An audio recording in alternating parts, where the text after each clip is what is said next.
Avant de s'enfoncer dans la lecture du mythe de Sisyphe, il est important de comprendre l'état d'esprit dans lequel il a été écrit.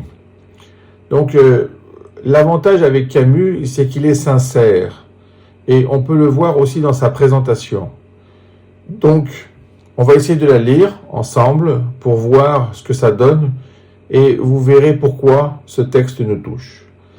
Les pages qui suivent traitent d'une sensibilité absurde qu'on peut trouver éparse dans le siècle, et non d'une philosophie absurde que notre temps, à proprement parler, n'a pas connue. Il est donc d'une honnêteté élémentaire de marquer, pour commencer, ce qu'elles doivent à certains esprits contemporains.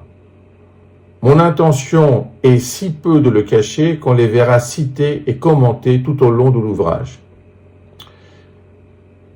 Mais il est utile de noter en même temps que l'absurde pris jusqu'ici comme conclusion est considéré dans cet essai comme un point de départ.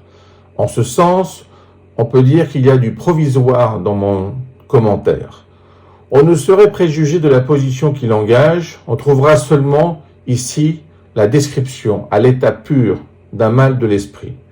Aucune métaphysique, aucune croyance n'y sont mêlées pour le moment. Ce sont les limites et le seul parti pris de ce livre. Donc on a une introduction qui est faite par Camus lui-même, avec cette sincérité qui le caractérise. Il est honnête, il va citer les auteurs qu'il aime. On trouvera Molière, on trouvera bien sûr Kafka, on trouvera Dostoïevski. Mais l'important, c'est qu'il ne va pas simplement faire des citations indirectes, il va les citer littéralement, il va faire des commentaires, il va expliquer finalement leur œuvre à travers sa façon de voir. En plus, sur le plan philosophique, comme vous pouvez le constater par la lecture de ce passage, il va dire quelque chose qui est très important. Souvent, même dans le raisonnement par l'absurde, on regarde l'absurde comme une conclusion, à la fin, même sur le plan mathématique. Ici, il démarre avec l'absurde. Donc en fait, c'est un état de fait.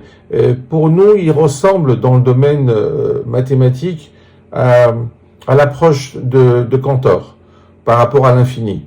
D'habitude, avant Cantor, on considère que l'infini est quelque chose qu'on ne peut atteindre. Et puis arrive la révolution cantorienne et il décide finalement qu'on peut démarrer à partir de l'infini et se poser la question combien d'infini on peut gérer de cette manière. Là, c'est pareil.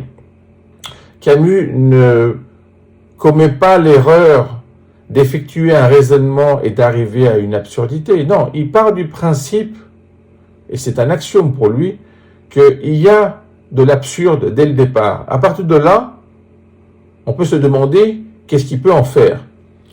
On peut le voir dans des textes, par exemple, comme le malentendu. On peut le voir aussi dans des textes comme le Caligula. Mais l'important, c'est que ici, il parle directement au lecteur, il parle à nous. Il ne fait pas semblant. Et il nous explique son état d'esprit, son parti pris, et aussi, bien sûr, les limites de ce livre. Donc, c'est un livre qui permet d'avoir un accès direct à la pensée de Camus, même dans son introduction, et c'est pour ça que celle-ci est si humaine.